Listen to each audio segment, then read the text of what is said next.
When Dumb and Dumber landed in theaters back in 1994, it was a smash hit at the box office. So it's not surprising that the production company behind the movie, New Line Cinema, wanted to follow it up with a sequel. For one reason or another, it wasn't possible at that point in time. So the studio took matters into their own hands by developing a prequel movie called Dumb and Dumberer When Harry Met Lloyd. In today's episode, we'll be looking back on this mostly forgotten, often despised prequel to a comedy classic. About a month before Dumb and Dumber debuted in theaters, the directors and some of the cast members sat down for press junket interviews, and everyone who was asked about a potential sequel expressed interest in making one. Well, guys, I think that probably in a year or two we'll be sitting here talking again about the sequel to Dumb and Dumber. I hope so. And it wouldn't surprise me if there's a sequel. I mean, Okay. It wouldn't surprise me. You okay with you? Because of Jim Carrey's recent starring roles in Ace Ventura and The Mask, the cast and crew probably figured that the movie would at least do well at the box office. But Dumb and Dumber ended up catapulting to the #1 spot for several weeks, raking in almost $250 million by the end of its run. The movie topped the home video sales charts when it released on VHS the following summer, and was even adapted into an animated series later that year. New Line wanted to capitalize on the film's success with a follow-up, but the cast and crew were busy working on other projects and couldn't commit to a sequel at that time. So in 1997, New Line began developing a prequel set during Harry and Lloyd's high school years. Even though Bobby and Peter Farrelly were busy with other projects, New Line did approach them to write the movie. But they passed on the opportunity because they had no interest in making a Dumb and Dumber story without Jim Carrey and Jeff Daniels. With the Farrelly brothers out of the picture, New Line turned to another creative duo to write the movie, Matt Stone and Trey Parker, whose careers were just starting to heat up after the series premiere of South Park. Down South Park and meet some friends of mine. That announcement was made in February of 1998. They briefly mentioned the prequel script in an interview later that year, but things went sort of quiet after that. The duo finally confirmed in a 2000 interview that they handed back the $2 million New Line paid them to write the movie and stepped down from the project. Go ahead and add it up. Every cent's accounted for. Matt and Trey alleged that they weren't 100% devoted to the script, and because they were fans of the original movie, they refused to crap out some uninspired garbage script for an easy payday. About 2 years later, New Line finally announced that Dumb and Dumberer When Harry Met Lloyd was in the works, and Troy Miller would serve as both co-writer and director on the movie. When he was hired for the Dumb and Dumber prequel, Troy was finishing up production on Run, Ronnie, Run, which I like to refer to as the thinking man's Joe Dirt. You just been done one free service by Ronnie Dobbs. Thanks, Ronnie.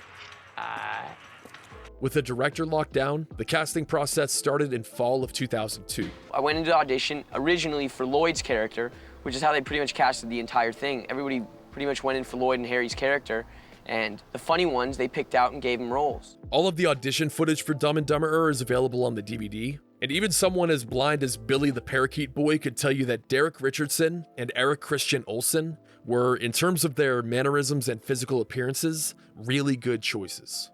And who was Benjamin Franklin again? The pilgrim who used penicillin to kill Godzilla. Didn't know that. Welcome to public school, my friend.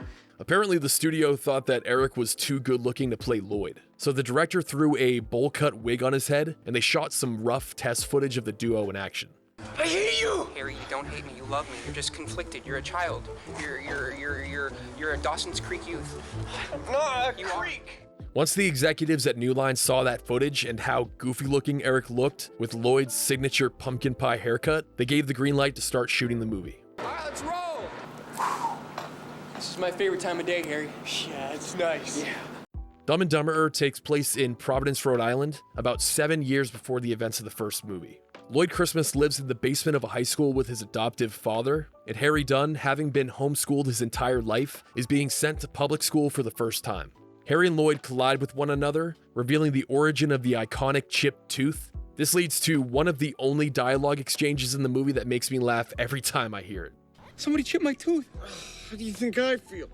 Someone bit me in the forehead? Huh. Early on in the film, even the most casual fans of the original Dumb and Dumber should notice a glaring problem with this prequel, being that in this movie, Lloyd is the dumb one and Harry is the dumber one. Where's Principal go? He's the principal. The first movie establishes Lloyd as the dumber of the two characters within the first 10 minutes of its runtime. He mixes up Austria with Australia. That's a lovely accent you have. New Jersey? Austria. G'day, mate. thinks that Aspen, Colorado is in California, blindly drives through an intersection, possibly killing a bunch of people, crashes his limo, and falls onto the tarmac of an airport while trying to catch a plane. Meanwhile, Harry just gives some show dogs a bunch of messy food while they're riding in the back of a moving vehicle. Not to mention, later on in the movie, Harry has to help Lloyd while he struggles to read a simple sentence. Meanwhile, in Dumb and Dumberer, Harry has an imaginary friend, was held back 3 times while being homeschooled, and Lloyd essentially acts as his guide to everyday life throughout the movie. How'd you get so smart? Public school. Yeah, and when you live in the basement, you breathe in a lot of chalk dust. It writes all the answers all over your brain. You're so lucky. For the rest of the film's very short runtime, Harry and Lloyd are enrolled in a fake special needs class that has been set up by the corrupt principal and his lunch lady lover for their own financial gain. Meanwhile, a girl named Jessica becomes suspicious of them and tries to uncover their scam. And it's a prequel, so you do expect to hear some of the signature lines from the original movie repeated. I like it a lot. I like it a lot. Just when I think you couldn't possibly be any dumber, you go and do something like this. Just when I thought I couldn't get any madder at you, you do something like this. But Dumb and Dumberer is essentially a long string of jokes geared towards 12-year-old boys. Give me the $2. I said doll hairs. Psych. With way too many callbacks to the original movie. The 3 biggest standouts are the bathroom chocolate bar scene, which is a callback to Harry's turbo-lax-fueled diarrhea attack. The slushy brain freeze scene is a twist on the moment where Harry and Lloyd eat hot peppers. And the twins in the convertible are a nod to the bikini model bust towards the end of the first movie. Also, one of those twins is supposed to be the infamous Freda Felcher, which makes no sense at all because Harry was unaware that Lloyd knew who she was in the first movie. Yet, they met her at the same time? I guess Harry's brain hadn't fully developed yet or something, so he forgot that fact. Who cares? Abraham Slushy. I know this. 3rd President of the United States. To be fair, the movie does introduce some original ideas to the Dumb and Dumber cinematic universe, the DDCU for short. The segment where Harry and Lloyd round up students for their special needs class is honestly hilarious. My favorite scenarios being the skater kid with a broken arm. What happened? Skateboard. One day they'll find a cure. And the horse boy played by Shia LaBeouf. Half boy, half horse. That's what we're looking for.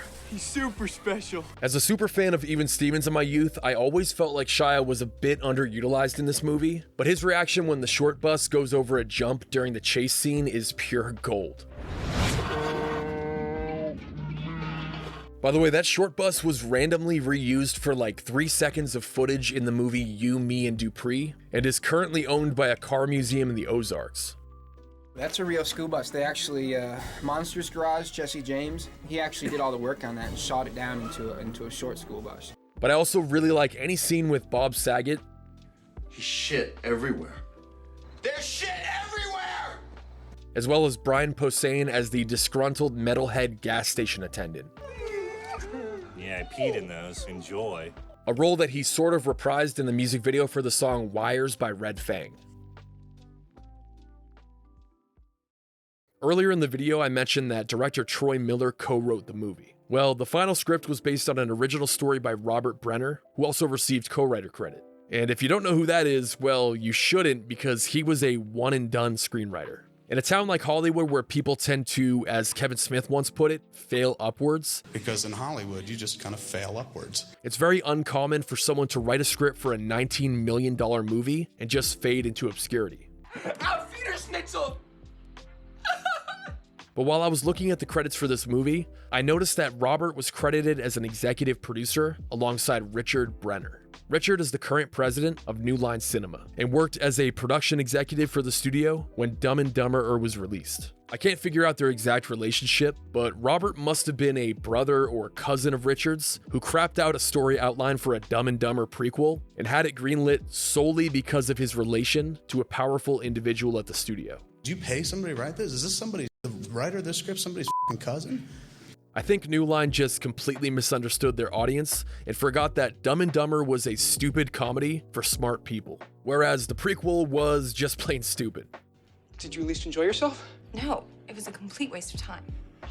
People really love to throw the term cash grab around way too often, but Dumb and Dumberer was exactly that, which is really unfortunate because the cast was rounded out by so many hilarious people. They just weren't given any quality material to work with.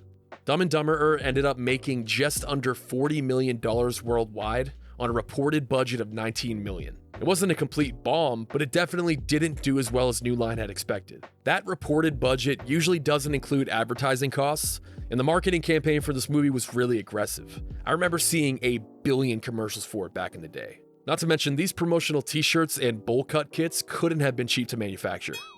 Ironically enough, Jim Carrey's Bruce Almighty had been in theaters for about 3 weeks by the time Dumb and Dumberer came out, and it still managed to outperform the movie on a daily basis. Meanwhile, the Farrelly brothers were busy getting ready for the release of Stuck on You, aka the bargain basement Dumb and Dumber. Even though I've been just, for lack of a better word, shitting all over this movie, I have to admit that I still own a copy of it on DVD that I've had for over a decade and just can't get rid of. I find myself popping this in every few years, and the few good jokes this movie has to offer keep me in a trance for about an hour before I get bored. At the end of the day, Eric Christian Olsen and Derek Richardson did their best with the material they were given. Even Jim Carrey expressed that he felt sorry for them years later while promoting Dumb and Dumber 2. They tried to make it without us.